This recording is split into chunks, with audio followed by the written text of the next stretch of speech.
Green is a guy who comes in as a veteran with the kind of experiences you want to teach the young guys, oh, by the way, he can still produce. Excuse me? Danny Green's involved in this, and we're getting to see just how valuable a player he is. Danny Green was that other player acquired in that deal that brought Kawhi Leonard. The guy that came along with him might be as central to their pursuit of a championship as anyone. Talking about Danny Green, he is quiet, but his game is very loud. Well, how about that, Danny Green in transition? You know, is there a three that he can't take? This is to get Danny Green wide open. Corner three is through. You might want to guard Danny Green. Danny Green is dangerous. I wanted to have a clean look when I fully transitioned into the media world. This is what they're supposed to do. They're the number one seed. I love the pieces that they picked up. They used all 5 draft picks, and I'm interested to see where they go from here. With that being said, I'm officially moving on from the game of basketball in the NBA. You want to get into media later on, right? Something that I've been wanting to do. I've been looking into trying to get better at it, yes. Doing some broadcasting, also have your podcast. What made you get into, podcasting, just like being in that entertainment space? So this is an avenue for me to stay around the game, still be home with the kids, and kind of make my own schedule some, and also, be able to have a pretty good career. This is a good lane for me, and this is something I want to do. And so whatever it is I do next, I always want to be the best at it. So I'm just trying to get better in that space. All right, I think that'll do, sir. Thank you. There you go. You can be at home, have a job, have a living, and create your own avenue of revenue. Everybody's got podcasts now. There's so many platforms out there.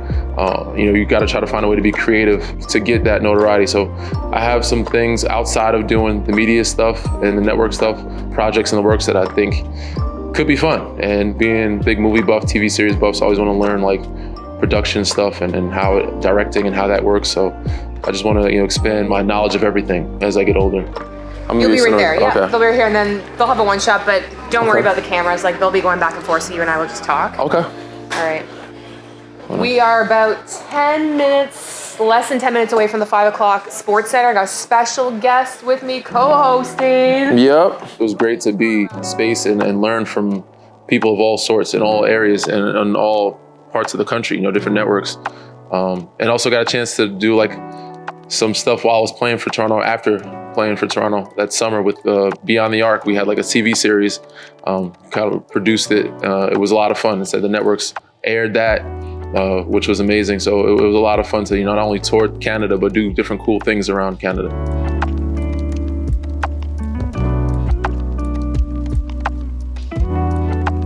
I want to say it started with my grandmother. She just had a house full, I wouldn't say she lived on a farm, but the house was damn near. We grew up in New York, but it wasn't a farm, but she had all types of pets come through her house. So there's cats, dogs, birds, and then my uncle got into reptiles, so he had snakes. But she had all types of animals throughout the years that I was growing up as a kid, and she loved all animals. Like, she's the type of lady that, to a fault, would probably try to pet an alligator or a lion, like, oh, he's cute. Like, she's that type of person. She passed away a couple of years ago, but she's kind of spread that throughout the family, her love for animals, and a lot of us picked up on that. I have 2 dogs still. My 2 dogs are still alive and around, thankfully. They were with me when I was in Toronto. They were young pups now. Now they're older. They're 9 and 7, about to be 10 and 8 soon. I mean, it seems like yesterday, but it was such a long time ago. I don't have the snakes anymore, but I just remember being, the winters were different. The weather was different. It was a little cold, but it was a lot of fun. And I think it was not the first of its kind, but everybody was trying to get access behind the scenes inside the locker room. You guys did an amazing job of like touching and finding each guy and figuring out, what makes them tick and hearing their story, and not only making them feel important, but, allowing the fans into their life and allowing the fans to love them. So I remember, just having fun with it and going through a daily routine, which most normal average role players don't do. Superstars all the time. The regular guys don't get to do that. So to be able to do that within my team and organization was a lot of fun, and it made me feel special, and it allowed me to, connect on a different level with the fans.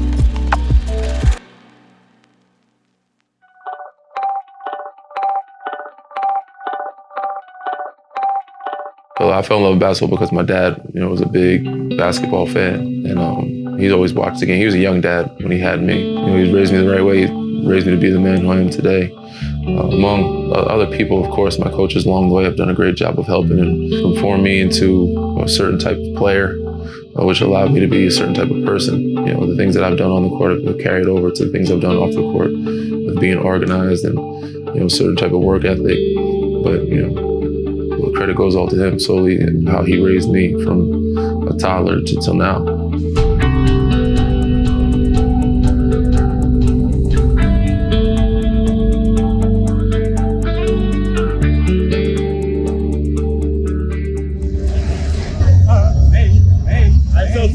Hey, ISO zone, the real ISO zone. Give me that! Raptors take it at home. They've won 6 in a row. They hung around early in that opening quarter and then locked things in defensively, and they changed the course of this game, Leo. Definitely haven't played our best basketball, which is a good sign. We'll win games with not playing greatly, but said we have some guys that play well, some guys don't. It shows you how deep our team is. That was the biggest thing about the culture when we were in San Antonio. Regardless of, you know, how you felt you should be doing this and want to do this individually, could be doing this. You know, it's about the team and winning. And if we win and everybody looks good, you know, everybody still can achieve what they want to achieve. But it's very rare to see. It's hard to find. Excuse the mess in the boxes. I'm still unpacking some stuff, clothes and stuff like that.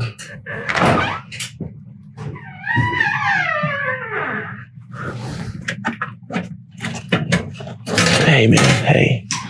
What's up, man? What's up? Come on. What's up, man? It's my eldest, my big guy. It's Gizmo. He's about to be 3 soon. And here's the pup, my youngest guy. Relax guy. This is Nuke. What's up? Pomskis. Yeah, these are my guys, man.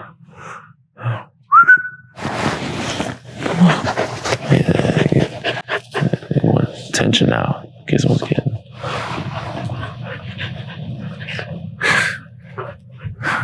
About to be 1. He's gonna be 1 next month. He'll be 3 in January, so they're 2 years apart. One snake, when I was, you know, by myself, I wasn't able to get or able to take care of any mammals. I have 2 snakes and 2 dogs. 2 Pomskis, those are my guys, you know, I love them to death. And my snakes too, but you can't interact with them as much as you can with your dogs. But I've had Jade for about 10 years now, maybe even longer. And she's gone through some stuff. I've had her since she was very little. Now she's about 9 feet. And I have a new guy to the family. His name is Jon Snow, a big Game of Thrones fan. So, and he's a snow glow, same type of snake as Jade. They're both Colombian boas, red tails. So he's kind of like, his eyesight is not the greatest because he's albino. So he reacts to quick movements. Once he knows that's like a human holding him, he settles down. They know the difference between like food and human touch. But the more that you handle them, the more they get used to, you know, that's why you got to handle them a lot. So the more you handle them, the more they get used to humans, the more they get used to your, you know, scent, smell, etc. Especially the ones that don't have great eyesight. She's fine. She has good eyesight. She's not albino. Like, he's an albino het.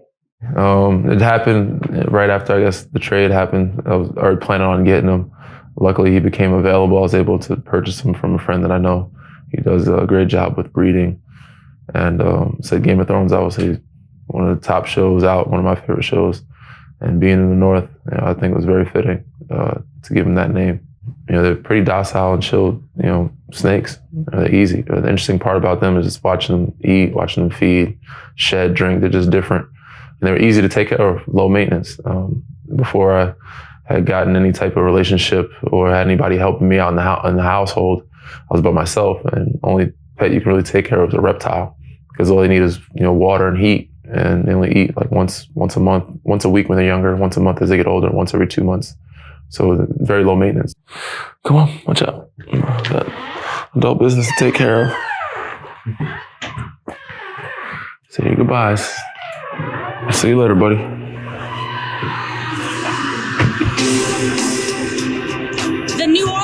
Falcons have landed in Toronto, and the seemingly perennial all-star and early MVP candidate Anthony Davis looking to slow down the red-hot Raptors.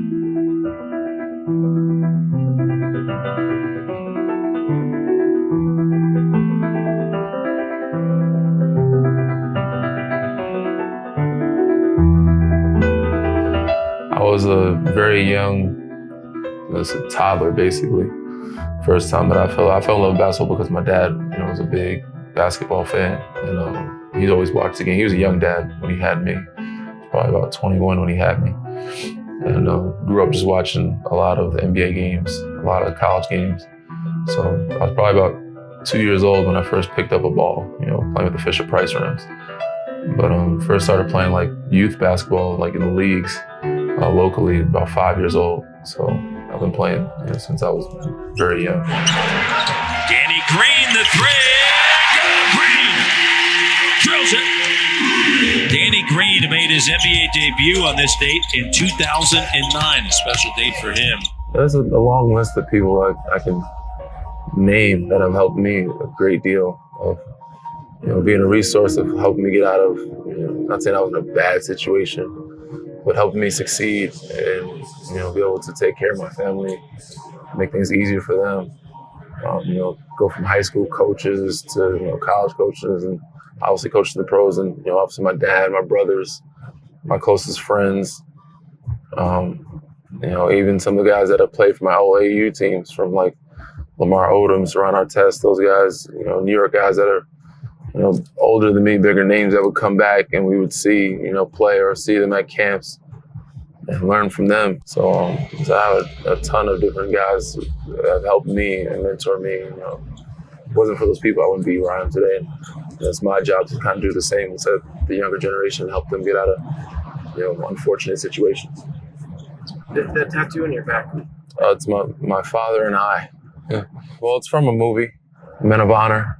As the movie is called, and he has it on his radio. He has the ASNF, a son never forgets. And then underneath it says, coach, a friend, a father, my hero. As a kid, your dad's Superman. He was Superman to us. Him and I, when I was younger. I don't have the original picture anymore.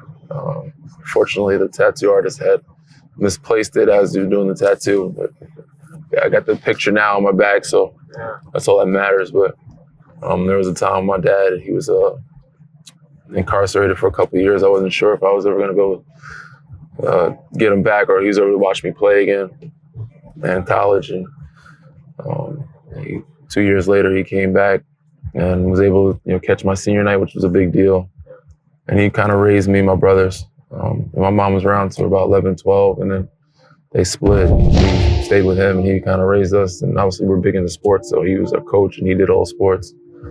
But I said he did a great job of raising us and taking care of us and guiding us and being the father figure that I think every kid needs, especially us. And I said he's a big deal of why I'm successful in what I am today. And I was really close with him, so we're very similar in many ways. I owe a lot to the guy. He's instilled some good habits in me and made things easier for me, put me in great situations, great positions, and provided me with the resources that I needed, to make it out, to make it to where I am now. Moore and Holiday were spectacular. Hey, this humbles you a little bit, and again, it's early on, and you need that. You need to refocus. You're 12-1, everything's rosy, you're winning games, you're coming back from deficits, nothing's a problem. Just a good refocus and get back to work.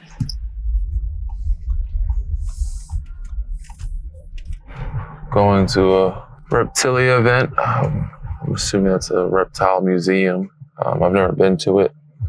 My first time. I think we're gonna have a group of kids there as well, attending. And, it should be fun. It should be interesting. First time checking it out. We'll see some different reptiles they have here in Toronto. Hello. In Canada. How you guys doing? You doing all right? Are you guys ready for today? Yeah? How you guys doing? What's up, man? He's excited. I know he's ready. You guys ready to see some animals today? Yeah. All right, cool. We're gonna have a lot of fun in just a little bit. There's some lizards, I think so. I haven't seen them yet. We'll see. Hopefully they have some good stuff. Let's go inside. Come on. Guys, come follow me. Let's do it. Let's bring it inside. Someone reached out to me about it and, you know, brought it to my attention. And of course I was interested. They heard about my snakes that I have too. And, you know, I liked animals, was interested in reptiles. And so brought it to my attention. And I said I definitely wanted to do it. I wanted to check it out. So I thought it'd be a good idea to kind of put this together, you know, which was, I think it was a great idea. It was a win-win for me. I get a chance to check out something. And also, you know, entertain some kids and my family who's in town right now that are going to be there with us. So check out, you know, some of the animals. Big crocodile, big turtle over there too. Did you notice that one? Yeah, he's huge. So what I have here is a boa constrictor. There's a lot of myths surrounding it. Some people think they can't eat people. They're not big enough to do it. Although You want to check out the snake? Look, you take a picture? They cannot eat us, okay? So how are we gonna take the picture? You wanna hold it with me in the picture and they sit around? Yeah. Yeah? That's great. Nobody says cheese? Here at Reptilia, say squeeze. 1, 2, 3, squeeze. Squeeze, all right? 1, 2, 3, squeeze. I just started at a young age. Spent a lot of time with my grandmother. My grandma, she loves all animals and has taken in all types of pets. So we had a big family according to how my dad and my uncles operated, because they brought in so many different people that were close friends that became family and that she took care of. And listen, my uncle always had different pets. She had all those different pets, cats, dogs. My uncle had snakes, birds, fish. I don't know if they had a ferret or not, but they had a bunch of different, you know, litters come through. A bunch of dogs, a bunch of cats. So from then on, I kind of grew a liking for all types of animals, and she always loves to go to the zoo and see animals. And whenever I get a chance, I try to take her to those places. But my uncle, he had snakes. That kind of grew my interest in reptiles and learn about them, you know, quite a bit. The real spider's back there, you see? Oh my goodness. That's a shed. He shedded his skin. This guy's Yep. That's how they grow. So yes. That's how they grow. All right, who can tell me where? Oh, I didn't ask yet. Wait. You know it. Do you know what country Jonas Valanciunas is from? Ooh. Anyone on the back over here? No. No. No. No. China? No. Lithuania? Yeah, there you go. Come on up. Okay. And everybody say, go Raptors on 3. 1, 2, 3. Go Raptors! There you go. All right, back to your seats, back to your seats.